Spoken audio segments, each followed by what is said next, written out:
BRS MLC కవిత కాసేపట్లో హైదరాబాద్ చేరుకోనున్నారు. ఢిల్లీలోని BRS party office నుంచి ఎయిర్పోర్టుకు చేరుకున్న ఆమె అక్కడి నుంచి విస్తారా విమానంలో బయలుదేరారు.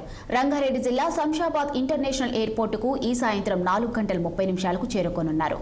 ఆమె వెంట మాజీ మంత్రి కేటీఆర్, కవిత కుమారుడు, కవిత భర్త, మాజీ మంత్రులు, ఎమ్మెల్యేలు, ఎమ్మెల్సీలు ఉన్నారు.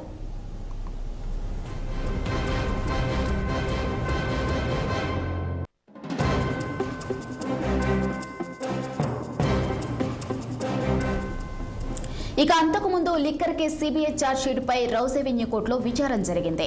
ఈ విచారణకు కవిత వర్చువల్ గా హాజరైంది. ఇక సిబిఐ దాఖలు చేసిన ఛార్జ్షీట్ లో కొన్ని డాక్యుమెంట్స్ పెరగాలేవని, కోర్టు రికార్డుల నుంచి బెస్ట్ క్వాలిటీగా ఉన్న డాక్యుమెంట్స్ డిఫెన్స్ లాయర్ కి ఇవ్వాలని నిందితుల తరపు న్యాయవాదులు కోరారు. అటు సెప్టెంబర్ 4 లోపు డిఫెన్స్ లాయర్లు అడుగుతున్న డాక్యుమెంట్స్ ను సప్లై చేయాలని న్యాయమూర్తి ఆదేశించారు. ఇక లిక్కర్ కేసు సిబిఐ ఛార్జ్షీట్ పై తదుపరి విచారణ సెప్టెంబర్ 11కి వాయిదా వేశారు జడ్జి కావేరి భవేజా. ఇక ఇదే అంశంపై మరింత సమాచారం మా ప్రతినిధి అశోక్ ఫోన్లో అందిస్తారు. చెప్పండి అశోక్. లిక్కర్ కేసులో బెయిల్ మంజూరు కావడంతో ఎమ్మెల్సీ కల్వకుంట్ల కవిత ఫ్యామిలీతో పాటు ఢిల్లీ ఎయిర్పోర్ట్ నుంచి మరి కాసేపట్లో 4:20కి ఢిల్లీ హైదరాబాద్ ఎయిర్పోర్ట్ లో దిగబోతుంది. సో ఈ సందర్భంగా టీఆర్ఎస్ శ్రేణులు గ్రాండ్ అన్ని ఏర్పాట్లు చేశారు. సో ఢిల్లీ ఎయిర్పోర్ట్ నుంచి వాళ్ళ భర్త అనిల్ కుమార్, కొడుకు కేటీఆర్, హరీష్ రావు, ఇతర ముఖ్య నేతలతో కలిసి ఆమె విమానంలో బయలుదేరింది. సో మరికొద్దిసేపట్లోనే హైదరాబాద్ రీచ్ అవుతోంది. సో ఏదైతే నిన్న లిక్కర్ పాలసీ వ్యవహారంలో అటు ఈడీ, సిబిఐ 2 కేసులో ఆమెకు బెయిల్ మంజూరైంది. కొన్ని షరతులతో బెయిల్ మంజూరు చేశారు. అదే పాస్పోర్ట్ సరెండర్ చేయడం, 5 లక్షల రూపాయల ఉచిత ఇవ్వడం, ఇతర దేశం విడిచి పారిపోవద్దు. సో ఏదైతే సిబిఐ, ఈడీకి సహకరించాలంటూ సుప్రీంకోర్టు స్పష్టం చేసింది. ఈ నేపథ్యంలోనే ఆమెకు బెయిల్ మంజూరైంది. సో ఇప్పుడు మరికొద్దిసేపట్లోనే హైదరాబాద్ వస్తే హైదరాబాద్ లో ఎయిర్పోర్ట్ లోనే గ్రాండ్ వెల్కమ్ పడతారు. అక్కడ నుంచి ర్యాలీ కార్లో బీఆర్ఎస్ భవన్ కి, తర్వాత ఆమె ఇంటికి చేరుకుంటారు. దాని తర్వాత కేసీఆర్ ఇంటికి వెళ్లే అవకాశం ఉంది. ఎందుకంటే కేసీఆర్ ఆశీర్వాదం వల్లనే నేను బయటికి వచ్చానంటూ ఆమె నిన్న వ్యాఖ్యలు చేసింది. కేసీఆర్ తెగువ, కేసీఆర్ పౌరుషం, కేసీఆర్ అన్ని నా దగ్గర ఉన్నాయి అంటూ ఆమె వ్యాఖ్యలు చేసింది. సో కాబట్టి మరి కొద్దిసేపట్లోనే ఆమె రాబోతుంది హైదరాబాద్. దాదాపు 155 రోజుల తర్వాత ఆమె హైదరాబాద్ కు వస్తుంది. సో కాబట్టి నిన్న బయటికి విడుదల సందర్భంగా భావోద్వేగానికి కూడా గురైంది.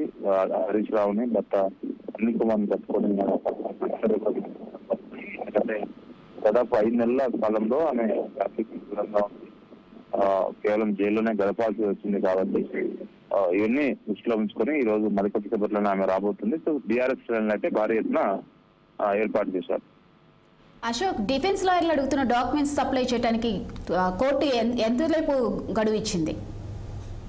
సో ఈ రోజు ఉదయం మధ్యాహ్నము ఈ కోర్టులో ఏదైతే సిబిఐ కోర్టులో కొన్ని కీలక అంశాలపై వాదనలు జరిగాయి. అది ఏంటంటే ఛార్జ్ షీట్ పై ట్రయల్ కోర్టులో విచారణ జరిగింది. అది సెప్టెంబర్ 11 వరకు వాయిదా వేసింది. అందులో ప్రధానంగా డిఫెన్స్ లాయర్స్ అడుగుతున్న డాక్యుమెంట్స్ ఏదైతే ఉన్నాయో వాటిని సప్లై చేయాలంటూ కోర్టు సెప్టెంబర్ 4 వరకు టైం ఇచ్చింది. సో సెప్టెంబర్ 4 వరకు డిఫెన్స్ లాయర్ అడుగుతున్న ఇటు క్వాలిటీ డాక్యుమెంట్స్ ని పేపర్ లేవని చెప్పడంతో బెస్ట్ క్వాలిటీ పేపర్లు అంటే క్వాలిటీ చేసి వాటి డాక్యుమెంట్స్ రూపంలో లేకపోతే పేపర్ రూపంలో వాటిని ఇవ్వాలంటూ కోర్టు స్పష్టం చేసింది. సో కేసు వచ్చే నెల 21 వాయిదా ఇచ్చింది. అంతవరకు ఈ డాక్యుమెంట్స్ ఇస్తే మాత్రము మళ్ళీ నెక్స్ట్ హియరింగ్ లో ఈ కేసుకు సంబంధించిన అప్డేట్స్, సిబిఐ కేసులో ఈడీ కేసులో ఆరోపణలు ఎదుర్కొంటున్న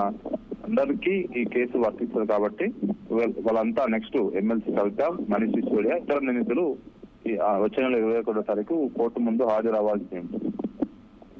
రైట్, థ్యాంక్ యూ అశోక్.